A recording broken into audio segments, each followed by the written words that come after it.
Olá, professores. Sou a professora Rutineia. Vou falar aqui hoje, dar continuidade à explanação da resolução número 2 do Conselho Nacional de Educação, de 22 de dezembro de 2017, que fala das orientações para a implementação da Base Nacional Comum Curricular. Do que falaremos agora? De como a BNCC fundamenta os planejamentos escolares, municipais, estaduais, de todos os sistemas de ensino. Então, a BNCC deve fundamentar a concepção, formulação, implementação e revisão dos currículos e, consequentemente, das propostas pedagógicas das instituições escolares. Ou seja, o nome já não é base, é a base de tudo. Todos os currículos, todas as propostas pedagógicas da educação infantil ao ensino médio devem se fundamentar na BNCC. Dessa maneira, se contribui para a articulação, né, e da coordenação das políticas educacionais desenvolvidas nos âmbitos federal, estadual e municipal. Não é? Porque se tem ali uma linha, um direcionamento comum, especialmente no que se refere à formação de professores, avaliação da aprendizagem, a definição de recursos didáticos, né, de maneira comum, geral, e aos critérios definidores da infraestrutura adequada para o pleno desenvolvimento da oferta de educação de qualidade, superando a fragmentação de políticas, né? Esse é o texto da BNCC e nós vamos além. A fragmentação geográfica. Se existe um respeito ao trabalho realizado nas localidades, também vai existir esse respeito ao fio condutor, que é a BNCC. Então, de que maneira isso ocorre? BNCC, currículo e proposta pedagógica. Os três âmbitos. Eles devem considerar as múltiplas dimensões do estudante, visando seu pleno desenvolvimento na perspectiva de efetivação de uma educação integral. Ou seja, o indivíduo ele não é visto somente como um cérebro, ele é considerado no seu aspecto social, emocional, cognitivo, pleno. Então, esses currículos, não é, das diversas instâncias, que tendo como referência a BNCC, devem ser complementados em cada instituição escolar e em cada rede de ensino. Complementados como? No âmbito de cada sistema, ou seja, na realidade de cada sistema haverá complementação por uma parte diversificada. E nessa parte diversificada, não se pode ser considerada como dois blocos distintos, né? A base comum e a diversificada. Eles precisam ser planejados, executados e avaliados como um todo integrado, considerando as características regionais e locais. Um exemplo disso é o currículo paulista, pois ele é embasado na BNCC, mais adequado à realidade do estado de São Paulo. Como que é essa proposta curricular conforme a BNCC? Primeiro, é necessário contextualizar os conteúdos curriculares, identificando estratégias para apresentar esses conteúdos, representá-los, exemplificá-los, conectá-los e torná-los significativos, com base na realidade do lugar e no tempo nos quais as aprendizagens se desenvolvem e são constituídas. Ou seja, adequar o currículo, aquela proposta que está na base, à realidade onde estou inserida, tanto de tempo, né, da época, como do espaço geográfico, né, da comunidade local ali onde está sendo o planejamento. Segundo, decidir sobre formas de organização dos componentes curriculares: disciplinar, interdisciplinar, transdisciplinar ou pluridisciplinar. E fortalecer a competência pedagógica das equipes escolares, de modo que se adote estratégias mais dinâmicas, né, mais adequadas à realidade que aquele estudante está inserido, né? Então, fortalecer a competência pedagógica, interativa, né? Essas competências, que essas dinâmicas sejam interativas, colaborativas, em relação à gestão do ensino e da aprendizagem. Segundo, selecionar e aplicar metodologias e estratégias didático-pedagógicas diversificadas, não é? Dessa maneira, recorrendo a ritmos diferenciados e a conteúdos complementares, se necessário. Talvez não seja, para trabalhar com as necessidades de diferentes grupos de alunos. Então, nós sabemos que o aluno ele aprende cada um no seu ritmo e chega um tempo que temos diversos ritmos de aprendizagem numa turma. Então, isso precisa ser adequado também aos conteúdos, das habilidades e competências propostas na BNCC. A esses alunos, as suas famílias, a cultura de origem, suas comunidades, os grupos de socialização, entre outros fatores.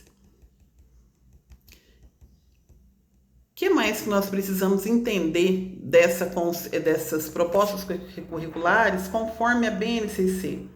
É necessário conceber e pôr em prática situações e procedimentos para motivar e engajar os estudantes para a aprendizagem, né? Não basta somente oferecer. É necessário fazer com que o estudante tenha a vontade de aprender, tenha a vontade de desenvolver aquela habilidade ou para uma posterior competência. Construir e aplicar procedimentos de avaliação formativa de processo ou resultado. Não é? Ou seja, de uma avaliação que não se encerre em si mesma, de uma avaliação para tomada de decisões, que levem em conta os contextos e as condições de aprendizagem. E aí se toma tais registros, né, de aprendizagem como referência para melhorar o desempenho da instituição escolar, dos professores e dos alunos. Tá vendo como é essa questão da avaliação para tomada de decisões? Selecionar, produzir, aplicar e avaliar recursos didáticos e tecnológicos para apoiar o processo de ensino e aprender, ou seja, fazer uso da tecnologia e de outros recursos para melhorar a metodologia de ensino. O que mais que a gente pode dizer dessa proposta curricular? Criar e disponibilizar materiais de orientação para os professores, bem como manter processos permanentes de desenvolvimento docente que possibilitem o contínuo aperfeiçoamento da gestão de ensino e aprendizagem, em consonância com a proposta pedagógica da instituição ou da rede de ensino. Então, a formação de professores é sempre uma prioridade, né? Porque não adianta ter uma base toda articulada se o professor não está conectado a essa proposta. Por isso é necessário manter os processos contínuos de aprendizagem, sob uma gestão pedagógica e curricular para os demais educadores, né? Quando isso? De que maneira? No âmbito das instituições da rede de ensino, sempre em atenção às diretrizes curriculares definidas pelo Conselho Nacional de Educação, né? E essas diretrizes existem para qualquer área, para educação especial, indígena, de jovens e adultos, pois elas são definidas pelos conselhos de educação, tanto nacional como estaduais. E os temas transversais? Não tínhamos lá nos PCN os temas transversais? Eles deixam de existir? Não, eles passam por uma adequação conforme a nova proposta que é colocada pela BNCC. Então, na BNCC, os temas transversais, eles apontam para um currículo que deve incluir a abordagem ali de forma transversal e integradora, de temas exigidos por legislação e normas específicas, né? E temas contemporâneos relevantes para o desenvolvimento da cidadania que afetam a vida humana em escala local, regional e global. Ou seja, todos os âmbitos são considerados. E que temas seriam esses, né? Sugere-se aqui alguns temas que estão emergentes nos dias de hoje. Processo de envelhecimento, respeito e valorização ao idoso, direitos das crianças e dos adolescentes, educação para o trânsito, educação ambiental, educação alimentar e nutricional, direitos humanos, educação digital, diversidade cultural e étnica, dentre outros temas ali que são emergentes na sociedade brasileira. E outros que possam vir, por exemplo, as relações de consumo, né, que permanecem ao longo dos tempos, se adequando às mudanças de cada época, então os temas vão surgindo. E esses temas podem reparar que eles não têm ali uma disciplina específica deles. Eles são transversais porque eles permeiam praticamente todo o currículo. A área da linguagem, da matemática, da história, da geografia, todas contemplam esses temas. E essa questão do currículo no planejamento das escolas indígenas e quilombolas. Olha, essas escolas, como sabemos, são modalidades, né, fazem parte de modalidades de ensino diferentes, né? A educação indígena é uma modalidade, a educação quilombola é outra, e elas têm direcionamentos próprios, né? Uma legislação que as respalda, né, de serem diferentes.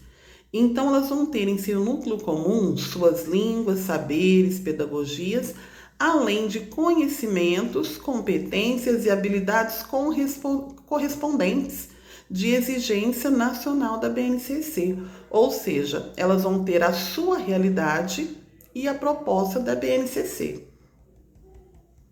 E a educação especial?